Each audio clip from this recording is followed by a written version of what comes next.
So in 9.5, we're going to learn about two more ratios. We've got the sine ratio and we have the cosine ratio. And again, we're going to learn how to use these ratios with right triangles to try to either identify missing side lengths or potentially missing angle measures. So first of all, let's talk about sine. So again, remember, we know that C here is our angle measure, our right angle. So if, for example, we're talking about angle A, we know that little a is the side opposite it, and we know that little b is the side adjacent. And C here, side C, is our hypotenuse, right? So when we're trying to identify our sine, we're going to use a ratio specific to sine. The ratio for sine is the opposite over, whoops, that's a terrible color, isn't it? We're going to do the opposite side over the hypotenuse. So it's the length of the opposite over the hypotenuse. And when we're dealing with cosine, we're going to write the ratio as the adjacent side over the hypotenuse. So when we look at a triangle, if we just label like the side opposite A, the side opposite B is little b, and the side opposite C is little c, then we can see the sine as little a, again opposite, over C, which is the hypotenuse, and the cosine of A is going to be the adjacent over the hypotenuse. If we're talking about, and in this case, the adjacent side from angle A is B. So let's go to some problems. I'm not a big fan of doing the letters. Let's go to a problem and actually try to understand the ratios. And if you notice at the top, you're going to see so, ca, and toa. And this is trying to help you to keep the ratios straight in your mind. So the sine of some angle, let's say theta, some missing angle, theta, is going to be the opposite side over the hypotenuse. And that's where the SOH comes from. The sine equals opposite over hypotenuse. Okay? The cosine of some angle theta is going to be A for adjacent, the adjacent side over the hypotenuse. Again, that's where AH comes in. Okay? And then the tangent we learned about in the previous lesson, that is the opposite side over the adjacent side. And so whatever the angle we're dealing with, the ratio is going to be one of these three ratios, and it's going to depend on what we're given. If we have the opposite and the hypotenuse, we'll use sine. If we have opposite and adjacent, we'll use tangent. So now let's see how we would work these out, right? So if we notice, we know the three sides of a triangle. We know C is the right angle. So we know that the hypotenuse in this problem is 5. So our legs, the 4 and the 3, those are going to be our opposite and our adjacent, depending again on the angle we're looking at. So let's first solve everything related to angle A. So the sine of angle A is going to be, again, opposite over hypotenuse. In this case, the length of the side opposite, it is 3, and the hypotenuse is 5. So the sine of angle A as a fraction is 3/5. The cosine of angle A is going to be the adjacent side over the hypotenuse. So when I go to angle A, the adjacent side is 4, and the hypotenuse is still 5. So my fraction is 4/5. And lastly, the tangent of angle A is going to be the ratio opposite over adjacent. And again here, the opposite side of A, the side opposite it is 3, and the adjacent side has a length of 4. So 3/4 is my tangent of angle A. And so those are my three trig ratios in fraction form that go with angle A. Now, the question asked me for also part B, so this is all for A here, right? And then part B is asking me for the sine of B, the cosine of B, and the tangent of B. So let's go there. So we know, again, the sine of B is opposite over hypotenuse. So that's going to be angle B. The opposite side is 4, and the hypotenuse is 5. In the cosine, it's going to be adjacent 3. Well, let me write it. Adjacent over hypotenuse, so it's going to be 3 over 5. And the tangent, again, is going to be opposite over adjacent, which is going to be opposite is 4, and adjacent is 3. And so those are my 3 trig ratios for angle B. So again, you just have to be very, very careful and pay very close attention. What angle are you working with? Which is the opposite? Which is the adjacent? Obviously, hypotenuse is the easiest one. Now, what you're going to notice is sine and cosine of complementary angles. So the sine of an acute angle is going to be equal to the cosine of its complement. The cosine of an acute angle is equal to the sine of its complement. And so let me kind of write that in plain English. Let's say the sine of 40 degrees, well, that's going to be, remember that complements add up to 90 degrees. So the complement of 40 is 50. And so I know that the sine of 40 is going to equal the cosine of 50. And if you notice in this problem, if I kind of go here, let's say it's 40, the sine of 40 degrees is going to equal the cosine of 90 minus 40, which is the cosine of 50, if that makes sense. Okay, so that's kind of where they get that. So same thing for this one. If let's say let's say the cosine of 70 degrees is going to equal the sine of its complement. Well, its complement is 90 minus 70, or the sine of 20. So I can write one in terms of the other. So if they ask me to use a calculator to find these various values, I'm going to do that. So again, when you go to your calculator, make sure that your calculator is in degrees. And when I'm looking for the sine of 30 degrees, I know that it equals 0.5. The cosine of 42 degrees equals 0.7431. And we usually go to round it to the 4th place. Okay. Now, notice that I was given the degree and I found the value of the ratio, which is this decimal value. Well, if I'm given the decimal value or the ratio value, what they're wanting now is the degree measure. And so for this, I have to use the inverse sine button. So I'm going to go to my calculator, I'm going to type 0.1045, and instead of hitting sine, I'm going to hit inverse sine. And that's going to give me the degree. And here it's 5.998.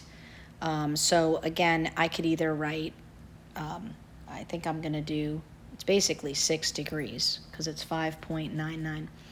So if I round it to the nearest 10th or whatever, I'm going to get, or even to the nearest 100th, I'm still going to get 6 degrees. And then I'm going to do the cosine. So again, because they give me the decimal value and they're asking me for the degree measure, what is the degree that gives me that? I know that I have to do inverse cosine. So again, 0.9659, and then I do inverse cosine, and I get 15 degrees. And so it's really interesting. What happens is every single, remember again, for example, the sine of 30 degrees is 0.5. That means that if there's an angle that's 30 degrees, no matter what the opposite length is, no matter what the hypotenuse, when I do the opposite over the hypotenuse lengths, I am always going to get 0.5. Every single time. Even if the triangles are different sizes, the ratio is always going to end up being 0.5. Same thing here. If I have a 42 degree angle in any triangle, I can have 10 different triangles with all different lengths, but the one angle is always 42. And when I take the adjacent side length over the hypotenuse, it's always going to be 0.7431. It's always going to give me that ratio. And so it's just interesting how It's always happening that way. So we use this ratio relationship that is consistent so that we can use it to find missing pieces. So now we're going to just apply all the things. And again, we're going to always refer back to SO, CA, and TOA because that's going to remind us of the relationships. Opposite hypotenuse, adjacent hypotenuse, and opposite over adjacent. And we're going to use the trig function, sine, cosine, or tangent, that works best in the situation we're looking for. So for example, if I want to find x, I notice that I've been given this angle here, which is 28 degrees. Well, x is the opposite side, and I also have this 1,000 here, which is the hypotenuse. So if I want the opposite and I have the hypotenuse, then I'm going to use sine to do that because I know that sine uses opposite and hypotenuse. And so I set up my ratio. Once my ratio is set up, then I'm using algebra to solve. I'm going to multiply both sides by 1,000. I'm going to cancel my denominator. So I know that 1,000 times the sine of 28 degrees is going to equal the value of x. So again, you come to your calculator, you're going to find the sine. Now again, I wouldn't write it out like I'm doing for you here, but I think just so you can see it and make sure that you're doing the right numbers. And then I'm going to multiply that answer by 1,000, and I'm going to get 469.5 equals x. Now it says to the nearest integer. So actually, my answer ended up being, it was 469.47, really. So the nearest integer is 469. And so that's the answer for x.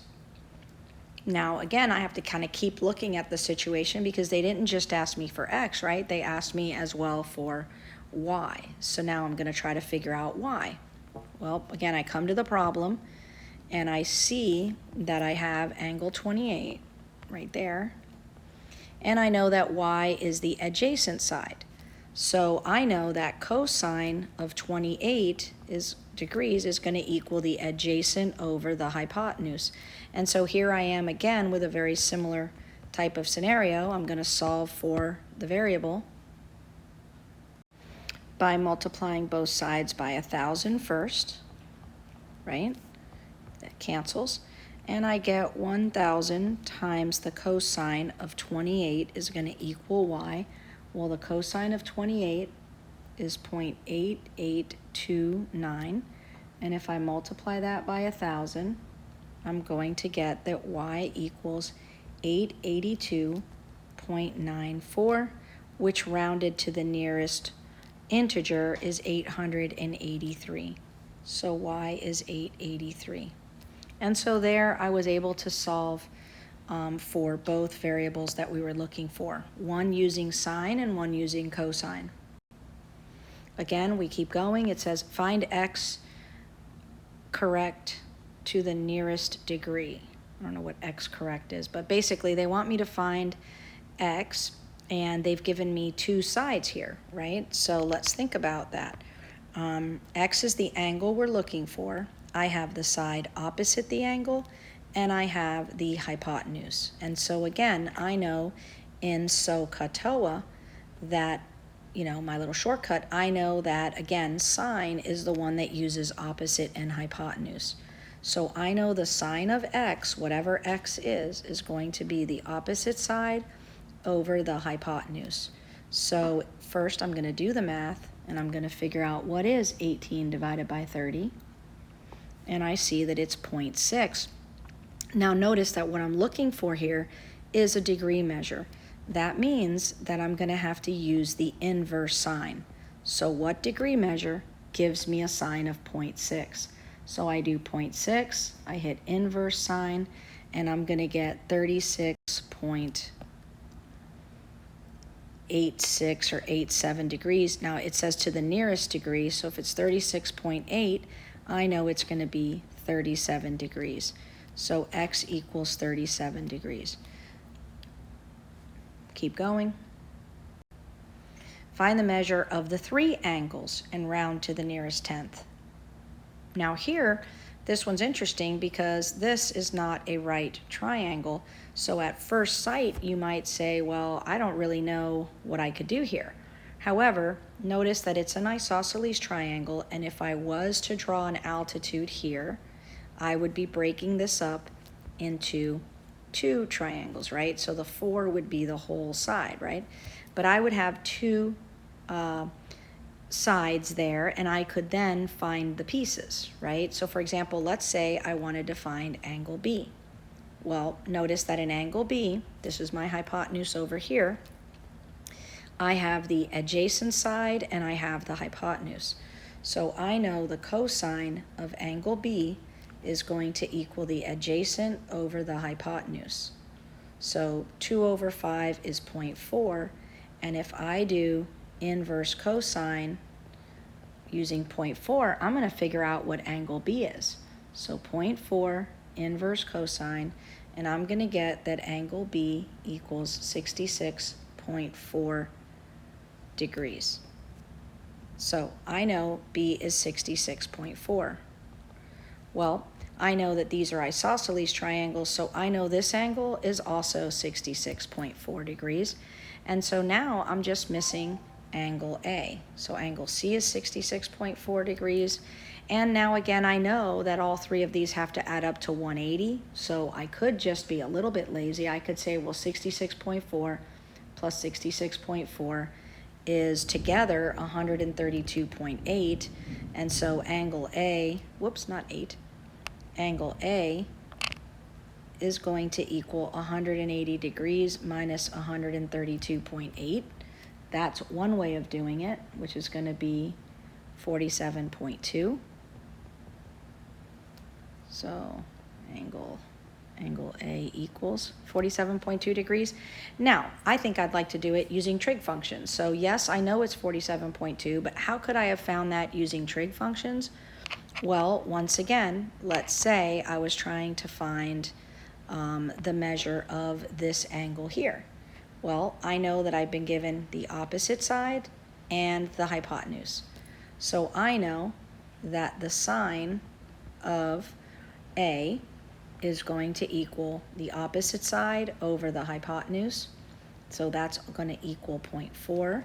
And again, I'm going to do the inverse sine to find what angle measure would make that happen. So if I do 0.4 and I do inverse sine, I'm going to get 23.6 degrees. And if this little piece here is 23.6, that means the piece next to it is also 23.6.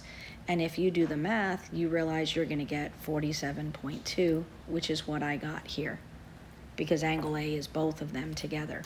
So again, we could have done it either way, but that's how you use it. That's how you use your trig ratios. Super effective ways of finding angle measures and missing lengths. Again, we keep going. Now here they go to special right triangles. So they're like, okay, how can I use the special right triangles to find my sines? Now, I do it a little bit different than the way they teach it. Remember that I taught you that the legs were A, and A square root of 2, right? So I use those ratios. I also, in this one, I taught you the side opposite the 30 is A, the side opposite the 90 is 2A, and the side opposite the 60 is A times the square root of 3. So I use that. I use A radical 2 in 45, 45, 90, and I use A radical 3 and 2A in the 30, 60, 90. What they do is instead of A, they make A 1. And so they plug 1 in and everything becomes, 1, 1, 1 radical 2, or 1, 1 radical 3, and 2 times 1. So I'll show you how they both work. So if I wanted to find the sine of a 45, 45 angle, again, I'll pick one of them, and I know that the sine of 45 degrees is going to be the opposite over the hypotenuse, and the opposite side, the way I do it, is A. The hypotenuse is A radical 2. So if you notice, when these cancel, you're left with 1 over radical 2, which has to be simplified, so it's going to be radical 2 over 2. So that's my sine. My cosine, using this method, okay, is going to be adjacent over hypotenuse. And again, if I use this one, my adjacent side is A, my hypotenuse is A radical 2, and yet again, I'm left with 1 over radical 2, which if I rationalize, I get radical 2 over 2. And again, that's my answer. Now, how would that have worked if I had used their 1, 1, and 1 radical 2? It would have worked the same. What I would have done was, under opposite over hypotenuse, instead of A over A radical 2, it'd be 1 over radical 2. Well, guess what? This and this are the same. Now, when I rationalize my denominator, I'm going to get the same answer. Okay? And same thing with the cosine. When I did adjacent over hypotenuse, I would again get 1 over radical 2, which would lead me to the right answer. So whether you want to do, in these particular cases, if you want to do 1, 1, and 1 radical 2, or you want to do A, and A radical 2, it's exactly the same thing. You're going to end up with the same answer. And so again, I do the 30, 60, 90, same way. If I was to find the sine of the 30-degree side, it would be opposite over hypotenuse. It'd be A over 2A, which when I simplify is a half. If I did it with the numbers they gave me, it would be, again, the opposite would be a 1, and the other side is 2, and I end up with the same thing, okay? The cosine of 30 degrees is going to be adjacent over hypotenuse. So the adjacent is A radical 3, and the hypotenuse is 2A. So again, when I simplify, I get radical 3 over 2. That's the answer. And if I did it using the 1 radical 3, and all that they did, again, you're going to see that the cosine of 30 degrees is going to be the adjacent side, which is radical 3, over the hypotenuse, which is 2. And notice the answer is the same. Since I use the A method to find the missing pieces when I set it up, I just particularly like to stick with that method and continue using the A's and just cancel the repeated A's out. And then again, we're talking about angle of depression, which we kind of talked about the other day. Remember that, when you're let's say you're over here at the ground, and you're looking up over here. When you're looking up, this here is your angle of elevation, right? Now, when you're looking down, like I told you, there's this imaginary line that kind of goes across like this, and you're looking down here, so this angle is your angle of depression. And so you notice that your angle of depression and your angle of elevation, those are going to end up being the same because of, when you notice this horizontal imaginary line is parallel to this line down here, which is also horizontal, and so it's going to be alternate interior angles, okay? So again, we might do some word problems with angle of depression. So for example, you're skiing down a mountain with an altitude of 1,200 feet. So the altitude is the height. So if you do this, let's say you do this horizontal line outward, the altitude is from here to here. You can also kind of envision the altitude as from here to here. That's fine too, right? Then it says the angle of depression is 21 degrees. Again, angle of depression is this way, okay? And so it says find the distance x that you ski down the mountain to the nearest foot. So they could ask you two kinds of distance questions here. They could ask you horizontal distances, which are, for example, like from here to here. They could say, well, how far is that? Okay, but that's not what they asked you. They wanted the distance that you skied. Well, you skied down this line. So if you notice, this distance here is your hypotenuse. So if we're looking at this angle of depression, we've got the opposite was given to us, and they're asking us for hypotenuse, which means it's a sine question. The sine of 21 is the opposite over the hypotenuse, which I'm going to make x, right? So my hypotenuse is x. So now you're like, well, that doesn't look exactly the same.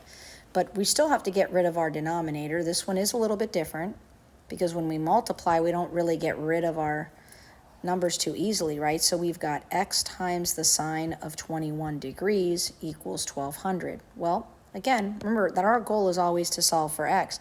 And if something's being multiplied to x, if we want to eliminate it, we do the opposite of multiplication, which is division.